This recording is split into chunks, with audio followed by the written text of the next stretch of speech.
आज मैं और मेरा पति मेरे देवर की दूसरी शादी कर रहे थे। उसकी पहली शादी का क्या हुआ, मैं उसे भूल जाना चाहती थी कि वह बड़ी अजीब घटना थी। लेकिन आज उसकी दूसरी शादी थी।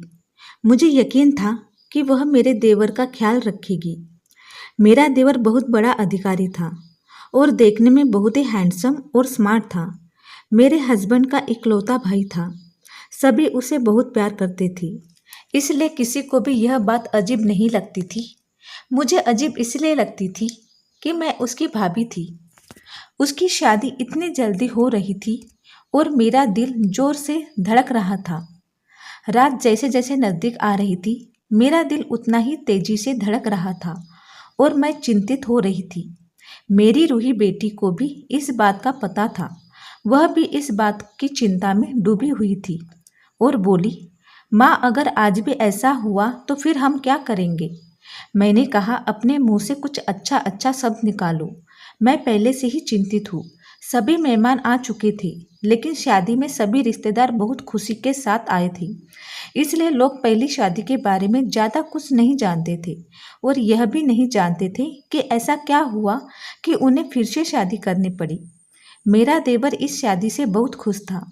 कोई भी समस्या नहीं थी, क्योंकि उसकी यह पत्नी पहले वाली पत्नी से कहीं ज़्यादा खूबसूरत थी और उम्र में भी छोटी थी, तो इसलिए शादी से राजी हो गया था। बरसात का मौसम था। ज़्यादातर मेहमान घर में ही ठहरे हुए थे। शादी की रस्में हो रहे थे, नाच गाना चल रहा था, लोग आपस में मजाक कर रहे थे। मैंने अपनी बहन पायल से कहा, दुल्हन दूसरे शहर से आई है और बहुत थकी हुई है। मुझे लगता है उसे दूल्हे के कमरे में नहीं भेजना चाहिए। मेरी बहन पायल ने कहा, तुम्हें क्या हो गया है?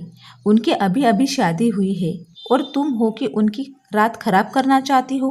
मानती हूँ कि शादी ब्याह में थकावट हो जाती है, लेकिन नया खून है, उनके भी काफ़ी ख्वाहिशें होंगी और सुबह रिसेप्शन भी तो है।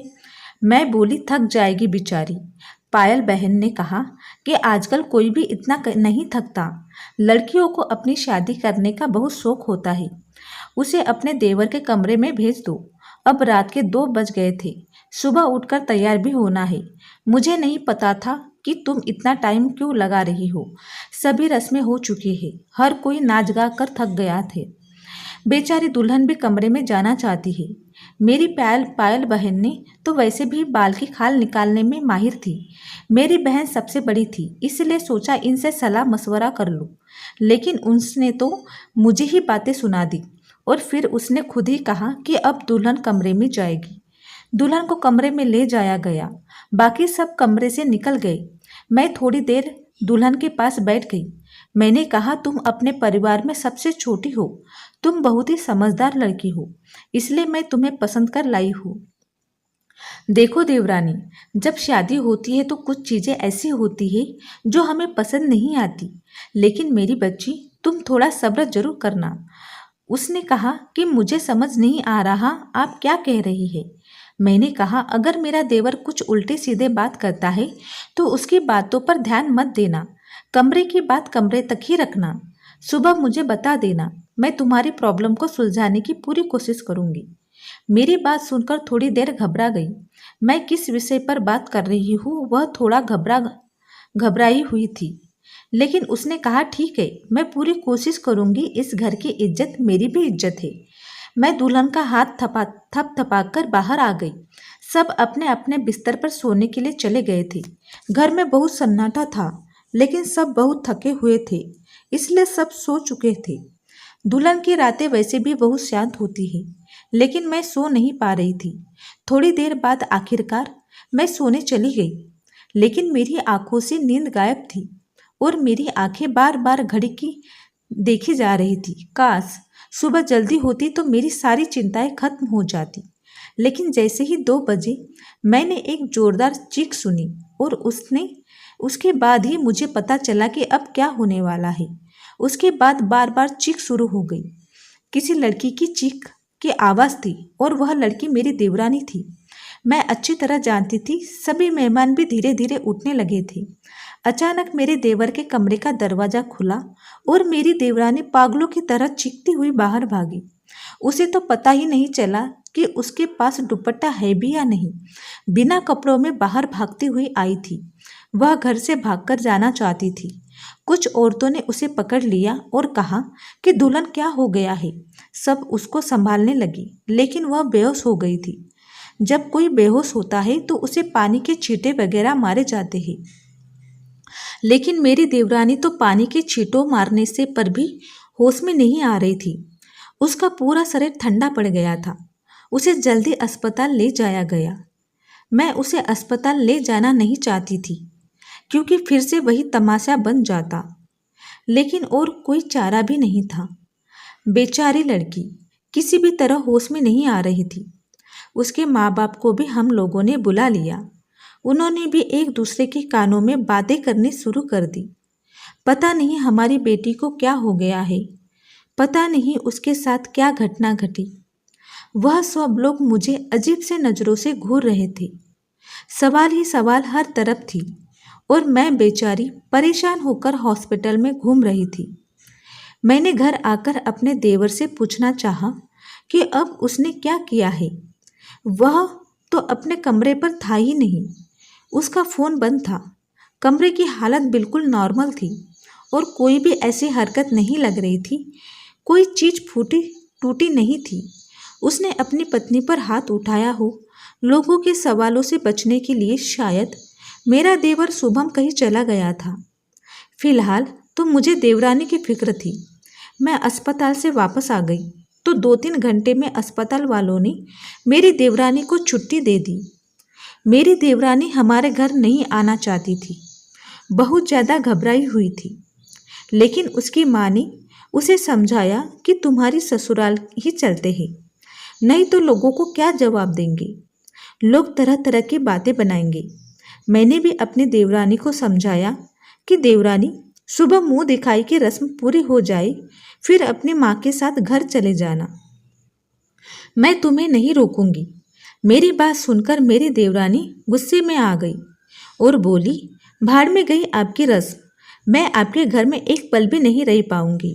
मैं अपने घर जाऊंगी और मुझे अपने घर जाने से ना कोई समाज रोक सकता है और ना ही कोई कानून। मैं एक पढ़ी लिखी लड़की हूँ और मुझे अपनी ज़िंदगी अपने तरीके से जीने का पूरा हक है। मुझे आपके देवर के साथ एक पल भी नहीं रहना है।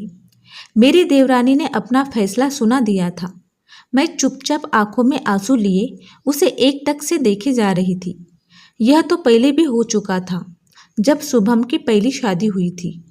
मेरी पहली देवरानी के साथ भी वही हुआ था। वह मेरे पसंदीदा देवरानी थी। वह मेरे देवर की दोस्त और मैं उसे बहुत पसंद करती थी। मैं उसे बहुत खुशी के साथ घर लेकर आई थी। उन लोगों ने हमारा बहुत सहयोग किया था। वह अमीर घर की बेटी थी।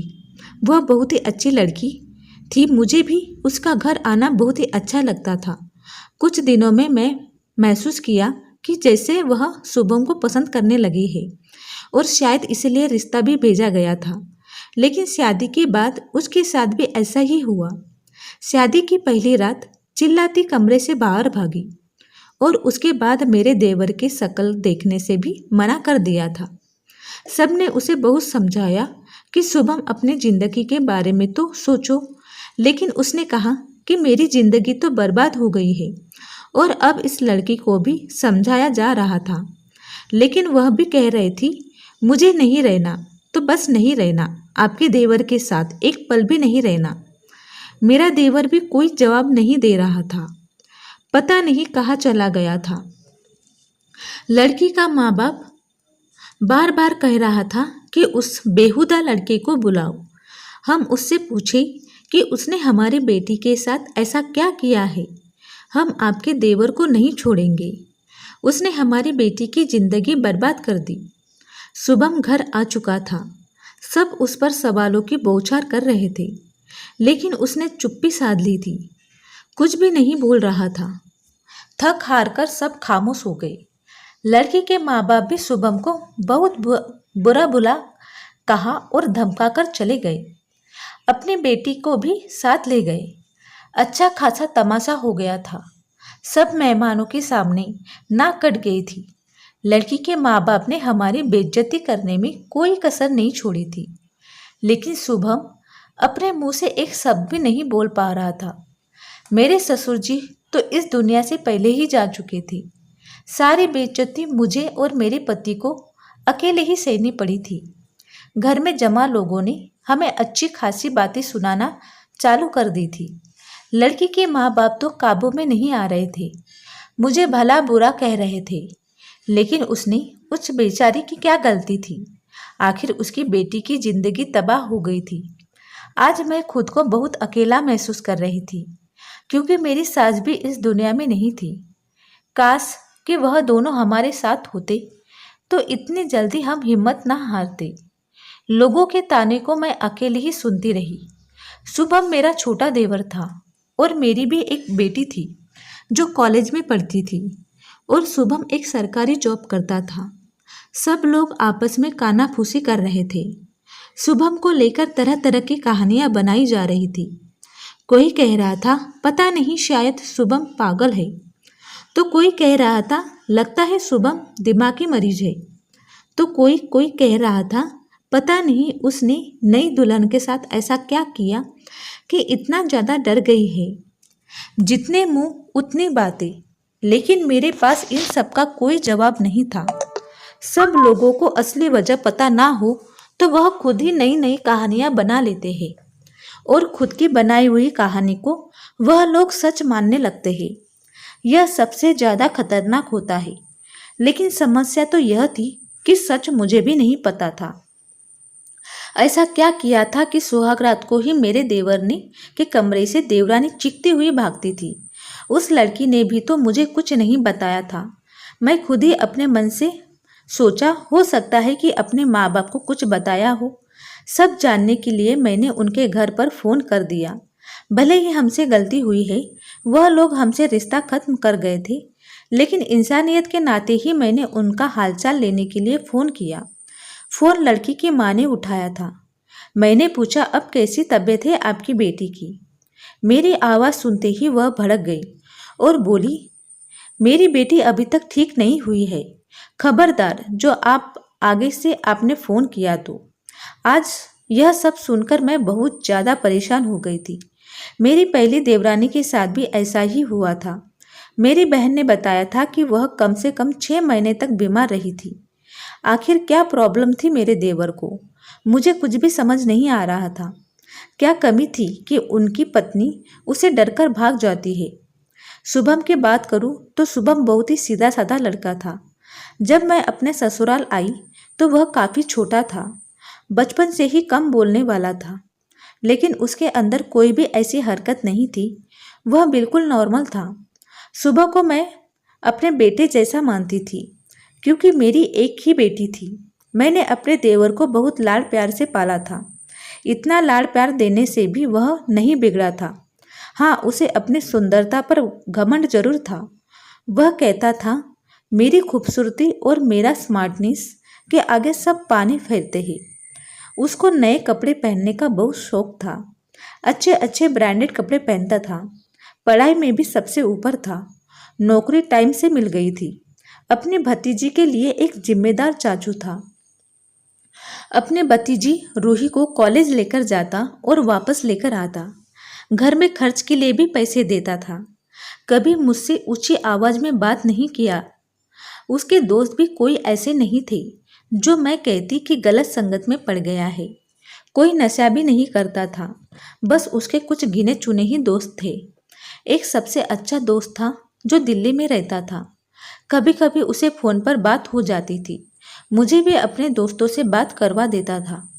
कभी कभी मुझे कहता था कि क्यों ना हम रूही की शादी दिल्ली में ही कर दे। बहुत ही अच्छा शहर है। मेरा दोस्त वहाँ पर ऑफिसर है। उसकी जान पहचान में एक लड़का है। कुल मिलाकर सब नॉर्मल ही था। लेकिन यह जो 2 बार हुआ है बिल्कुल भी नॉर्मल नहीं था। पता नहीं मेरे देवर में क्या कमी थी। ऐसा क्या करता था अपनी पत्नियों के साथ कि वह भाग जाती थी। दिन धीरे धीरे आगे सरकते गए। शुभम थोड़ा नॉर्मल हो चुका था। अब घर में थोड़ा बहुत बातें करने लगा था। इस बार मैंने सोचा कि शुभम की तीसरी शादी करवाऊं और ऐसी लड़की से करवाऊं जो मुझे बताए कि आखिर सुहागरात के कमरे में शुभम ऐसा क्या करता है कि देवरानी भाग जाती है। शुभम का दोनों पत्नियों से तलाक हो चुका था। मैं चाहती थी कि यह जो देवरानी आए मेरे घर में ही रहे, यहाँ से कहीं ना जाए।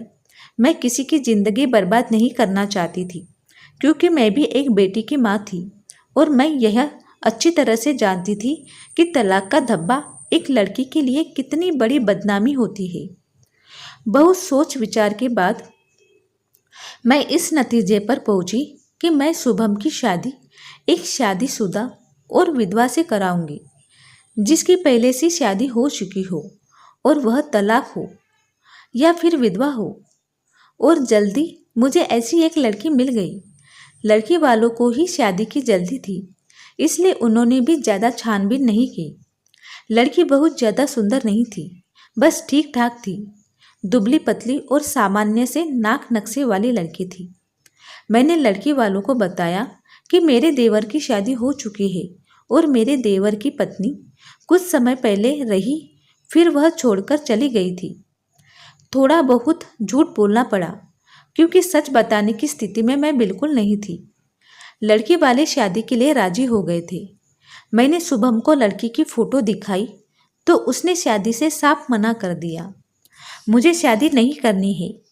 इतनी आम शकल सूरत वाली लड़की से मुझे शादी बिल्कुल नहीं करनी है। शुभम की बात सुनकर मैं डांटते हुए कहा, चुप हो जा। जिस तरह की हरकतें हैं ना तेरी, उन हरकतों के चलते तो तेरी कभी शादी नहीं होनी चाहिए। लेकिन मैं माँ समान भाभी हूँ। सोचती हूँ कब तक बैठी रहूँगी और तेरा ध्यान कब तक रखूँगी। मेरे जाने के बाद कोई तो ऐसा हो जिसके साथ तू अपनी ज़िंदगी गुजार सके। बोलते बोलते मेरी आंखों में आंसू आ गए। मेरे आंखों में आंसू देखकर शुभम चुप हो गया और शादी के लिए रजामंदी दे दी और अपने कमरे में चला गया। कहीं ना कहीं शुभम के दिल में चोर जरूर था। वह मुझसे नजरें चुरा रहा था। लेकिन इस बार मैंने तय कर लिया था कि मैं सच जानकर ही रहूंगी। मैंने पहले सोच लिया था कि इस बार मैं लड़की को अपने भरोसे पर लाऊंगी, लेकिन उसे यह नहीं बताऊंगी कि पहले उसकी पत्नियां डरकर भाग गई थी। उसे प्यार से समझा दूंगी, उसे भरोसा दिला दूंगी कि अगर कुछ ऐसी वैसी बात है तो मुझे बताए, मैं उस समस्या का समाधान करूंगी। इस बार शादी का प्लान मुझे बहुत सावधानी से करना था और फिर मैंने बहुत ही सावधानी से शुभम की शादी कर दी। लड़की का नाम रेशमा था। बहुत ही प्यारी बच्ची थी। मेरी बेटी ने मना भी किया था कि मम्मी रहने दो चाचू को उनके हाल पर, छोड़ दो। लेकिन मैंने उसे समझाया था कि बेटी, हो सकता है तेरे चाचू के साथ कुछ समस्या हो जिसे सुलझाना हमारा कर्तव्य है। खैर, शादी निपट गई। इस बार मैंने ज़्यादा मेहमानों को नहीं बुलाया था। घर में कुछ मेहमान थे जो कि मेरे रिश्ते में नहीं थे, बल्कि मेरे जानने वाले थे और मेरे सहेलियाँ वगैरह थी और उनके परिवार वाले थे। रेशमा को मैं शुभम के कमरे में ले गई। उसे बेड पर बिठाते हुए मैंने रेशमा का हाथ अपने हाथों में लिया और उसके हल्के से हाथों को दबाते हुए बोली, रेशमा, वह मुझे तुमसे बहुत ज़रूरी बात करनी है। बहुत ही ध्यान से मेरी बात सुनो। रेशमा मुझे बहुत हैरानी होकर देख रही थी। भला ऐसी कौन सी ज़रूरी बात है जो भाभी को अभी करनी है? मैंने रेशमा को समझाते हुए कहा, मेरा देवर शुभम शादी के लिए राजी नहीं था। बहुत ही मुश्किल से मैंने उसे शादी के लिए तैयार किया है। हो सकता है मेरा देवर कुछ अजीबोगरीब हरकतें करे और तुम्हें डराने की कोशिश करे, जिससे कि तुम उसे छोड़कर भाग जाओ। लेकिन बेटा, तुम्हें डरना नहीं है। जो भी हो सब मुझे बता देना। बस तुम्हें उसके डराने धमकाने में या उसके बातों में आने की जरूरत नहीं है। रेशमा ने मेरी बातों को सुनकर कहा, हाँ ठीक है। मैं थोड़ी खुश हुई थी और रेशमा को आराम करने को बोलकर बाहर आ गई थी और मैं अपने कमरे में गई। वह आकर हर हाल में सोने की कोशिश करने लगी, पर मुझे नींद नहीं आ रही थी। सोफे पर बैठ गई। मेरी बेटी रूही को मैंने अपने कमरे में भेज दिया कि तुम जाओ, सो जाओ। बहुत रात हो चुकी है। रूही कमरे में जा चुकी थी, लेकिन जाते जाते उसने कहा था कि मम्मी, आप जो भी कर रही है गलत कर रही है। आप हर समस्या का समाधान शादी ही समझती है।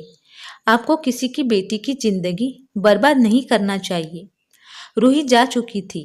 मैं सोफे पर लेटी दिल ही दिल में अपने भगवान को याद कर रही थी और प्रार्थना कर रही थी कि हे भगवान, यह रात अच्छे से बीत जाए। बहुत ही सन्नाटा था। ऐसा लग रहा था जैसे तूफान आने से पहले का सन्नाटा हो जाता है। घड़ी टिक टिक कर रही थी। मेरे सर पर हथौड़े की तरह लग रही थी। मैं भगवान को मनाने में लगी हुई थी। तभी वही हुआ जिसका मुझे डर था। रेशमा चीखते हुए बाहर आई थी और पागलों की तरह घर से बाहर भाग जाना चाहती थी। मैंने जैसे तैसे करके उसे गेट के अंदर लिया। मैंने उसे जैसे तैसे समझाकर थोड़ा सा शांत किया। रेशमा बोलने की स्थिति में बिल्कुल नहीं थी।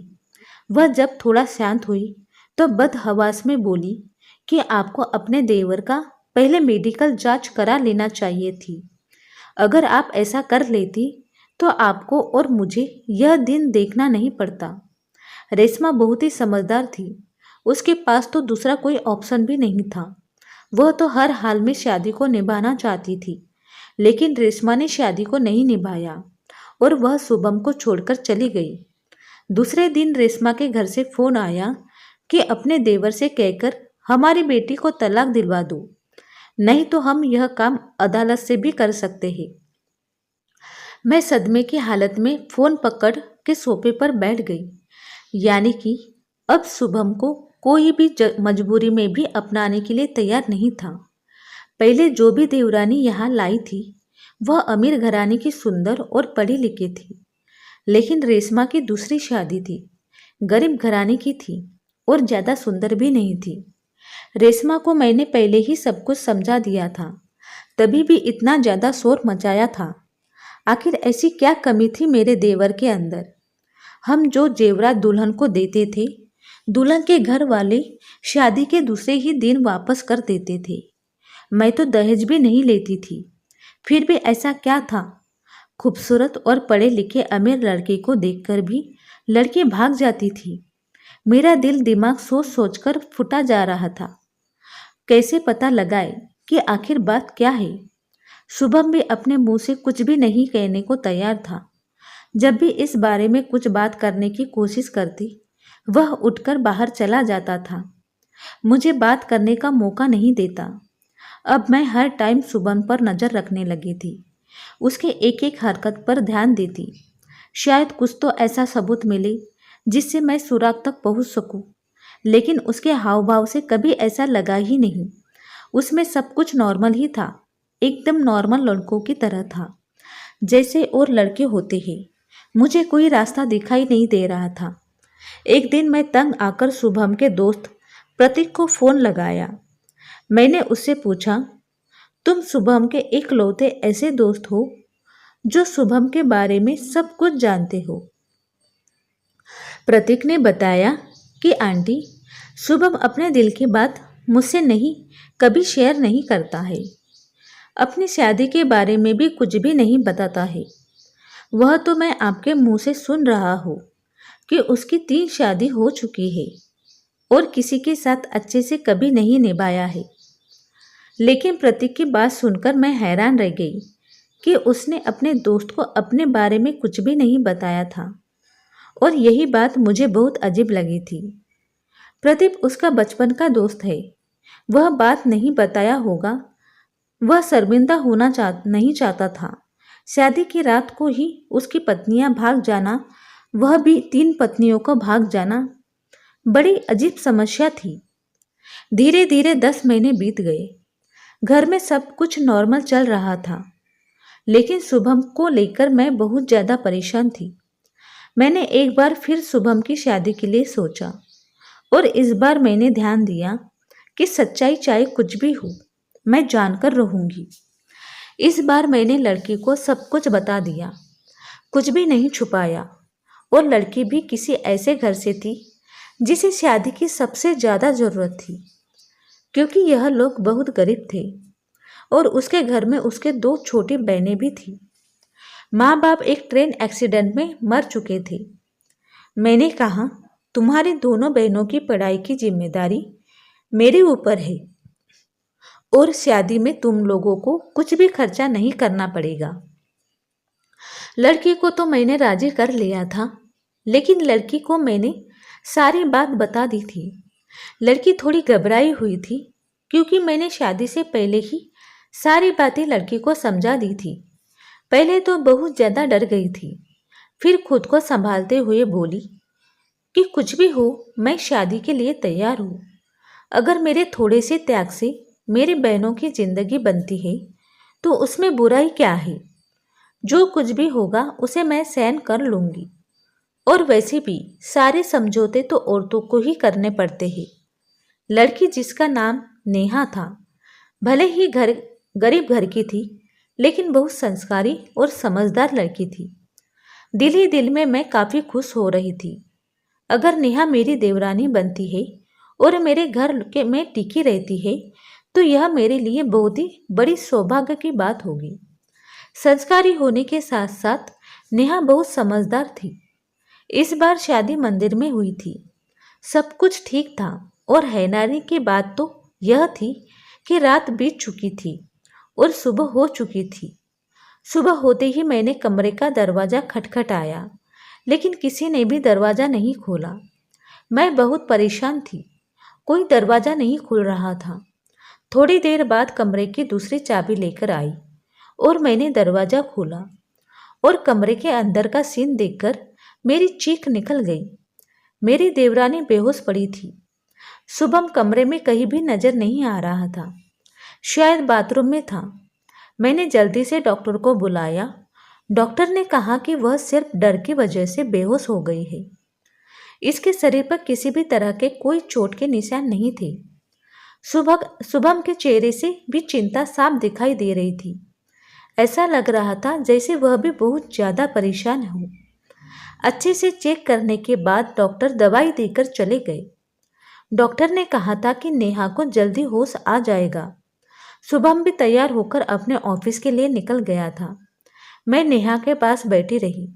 थोड़ी देर में नेहा ने आंखें खोल दी। होश में आते ही वह बाहर की तरफ भागने लगी थी, यह कहते हुए कि मुझे यहाँ नहीं रहना, मुझे अपने घर जाना है, अपने बहनों के पास। मैंने नेहा का हाथ पकड़ लिया। मैंने कहा, तुम ऐसा नहीं कर सकती।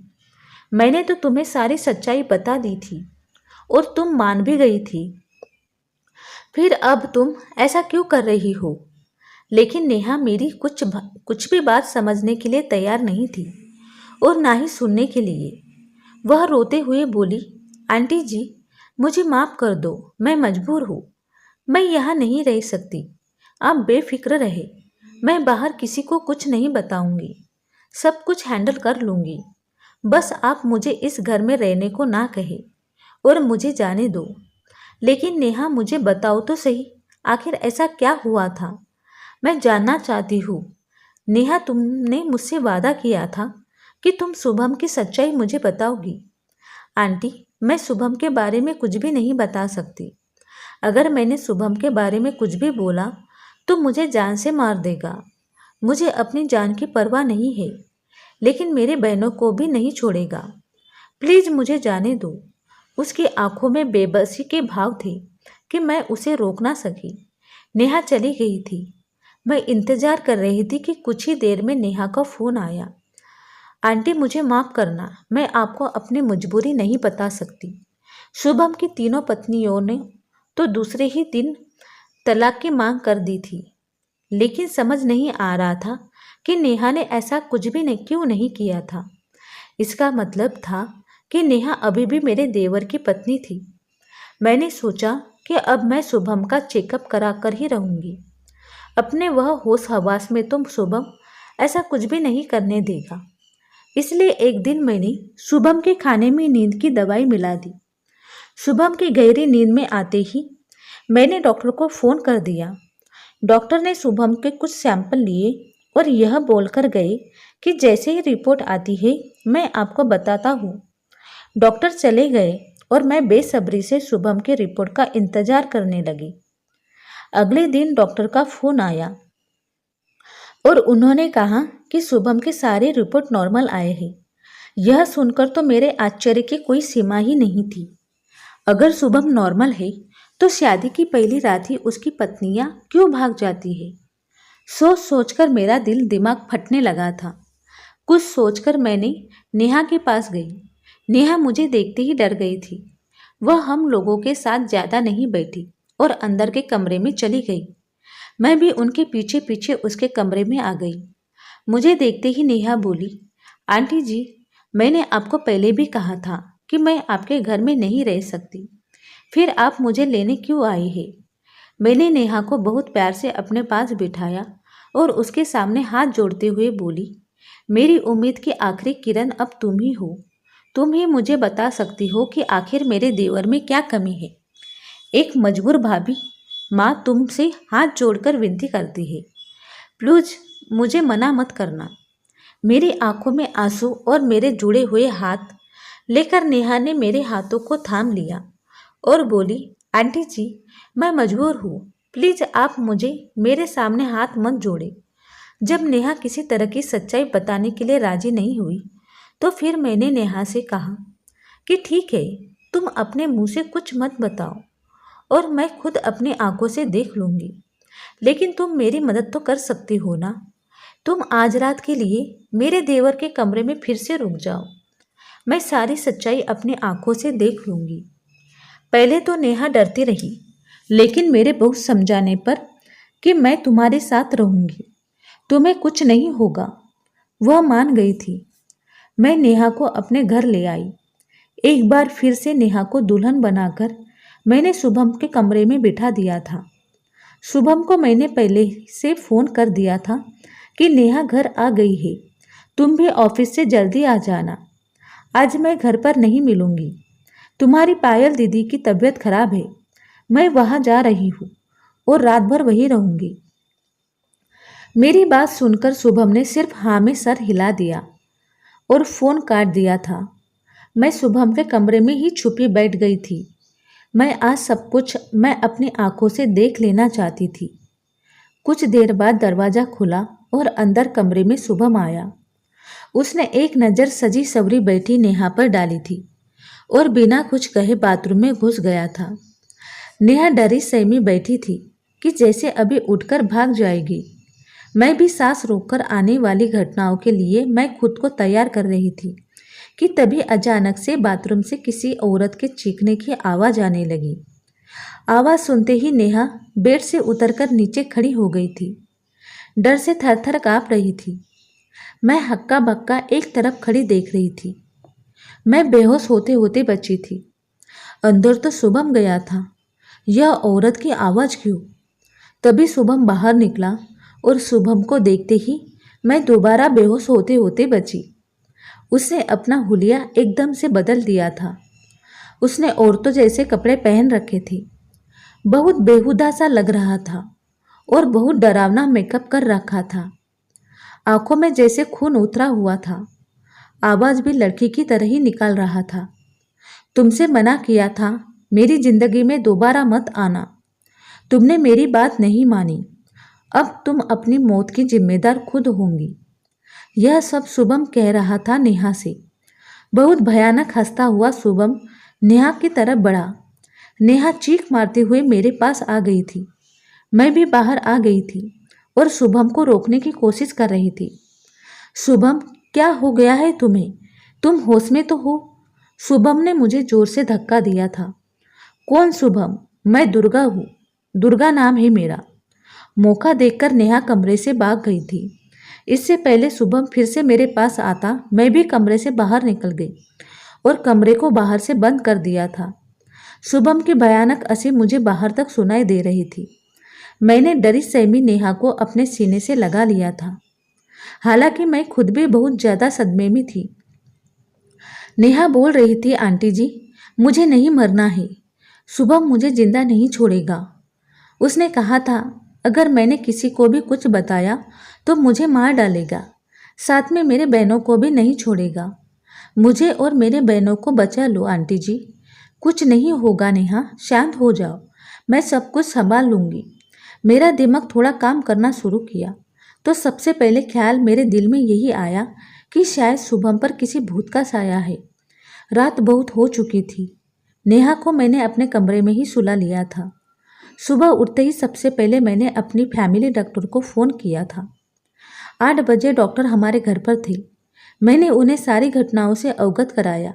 साथ ही मैंने डॉक्टर से यह कहा कि मुझे लगता है शुभम पर किसी का भूत का साया है। मेरी बात सुनकर डॉक्टर ने कहा था, मुझे नहीं लगता कि किसी भूत का साया है। मुझे तो शुभम दिमाग का मरीज लगता है। उस पर पागलपन के दौरे पड़ते हैं। यह कुछ इस तरह की बीमारी है कि वह किसी कहानी में इतने हद तक डूब जाते हैं कि और किसी के कैरेक्टर में खुद को उतार लेते हैं। लेकिन आप टेंशन ना लें, इस मर्ज का इलाज है।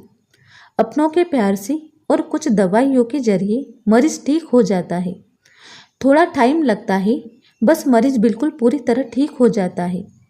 नई दुल्हन को देखकर शुभम पर पागलपन के दौरे पड़ते हैं और यह दौरे शुभम को क्यों पड़ते हैं, इसका सुराग उसके कमरे से ही मिलेगा। एक बार सुराग हाथ लग जाए तो उसका इलाज हम अच्छे से कर सकेंगे। डॉक्टर मुझे तसल्ली देकर चले गए थे। नेहा अब जग चुकी थी। रात से थोड़ा नॉर्मल लग रही थी। मैंने उसे नाश्ता कराया और अपने पास बिठाकर समझाने लगी। ठीक 9 बजे के करीब शुभम के दरवाजे पर खटखट की आवाज़ आई थी। मैंने अपने हाथों से दरवाज़ा खोला था। नेहा को मैंने कमरे के अंदर ही भेज दिया था। शुभम एकदम नॉर्मल खड़ा था। ऐसा लग नहीं रहा था जैसे कुछ हुआ हो। मुझे देखते ही नाराज़गी से बोला, भाभी मेरा दरवाज़ा बाहर से किसने बंद किया था? मुझे ऑफिस के लिए लेट हो रहा है। मैं एकदम नॉर्मल से बात कर रही थी। मैंने कहा पता नहीं किसने बंद किया है। देवर जी चलो नाश्ता कर लो। मैं उसे बिल्कुल भी ना पता नहीं होने दिया। शुभम ने नाश्ता किया और ऑफिस के लिए निकल गया। शुभम के ऑफिस निकलते ही सबसे पहले मैं शुभम के कमरे में गई। उसकी तलाशी ली। मुझे ज़्यादा मेहनत नहीं करनी पड़ी। सामने ही बेड पर मुझे कुछ किताबें दिखी। नेहा भी अब मेरे पास आ चुकी थी। सारी किताबें सेम थी। सब किताबों में एक उपन्यास था जिसमें कोई दुर्गा नाम की लड़की थी। शादी की रात ही उसके पति ने उसे कमरे से धक्के मारकर बाहर निकाल दिया था और अगले ही दिन दूसरी दुल्हन ले आया था। दुर्गा धीरे धीरे दिमाग की मरीज बनती चली गई थी। दुल्हन को देखते ही उस पर दौरे पड़ने लगते थे और यह उपन्यास पढ़कर शुभम ने भी अपने आप को दुर्गा की जगह ले ली थी। अपने आप को दुर्गा की तरह चेंज कर लिया करता था। किसी दुल्हन को नहीं टिकने देता था। दुल्हन को देखकर दुर्गा का पागलपन कम नहीं हुआ था और दुर्गा के कैरेक्टर में ही शुभम ने अपने आप को उतार दिया था। मैंने डॉक्टर को फ़ोन करके सारी बातें बता दी। डॉक्टर ने कहा कि आप लोग बिल्कुल भी घबराए नहीं। कुछ दवाइयाँ दूंगा और जो उपन्यास शुभम पढ़ता है वह सारी किताबें उसके कमरे से बाहर निकाल दो। धीरे धीरे दुर्गा शुभम के दिमाग से बाहर निकल गई। धीरे धीरे डॉक्टर के दवाइयों से और नेहा और मेरी मेहनत से शुभम अब ठीक होने लगा था। नेहा शुभम के सामने सिंपल सी रहती थी, कोई भी श्रृंगार नहीं करती थी। धीरे धीरे शुभम के व्यवहार में बहुत बदलाव आने लगा था। उसकी आंखों में नेहा के लिए प्यार दिखने लगा था। इलाज चलते चलते आज पूरे 5 साल हो चुके हैं और नेहा और शुभम का एक लड़का भी है। तो डियर फ्रेंड्स, आपको यह स्टोरी कैसे लगी तो प्लीज़ मुझे कमेंट में ज़रूर बताइए और यह स्टोरी अच्छी लगे तो प्लीज़ लाइक और चैनल को सब्सक्राइब करना ना भूलें। धन्यवाद दोस्तों।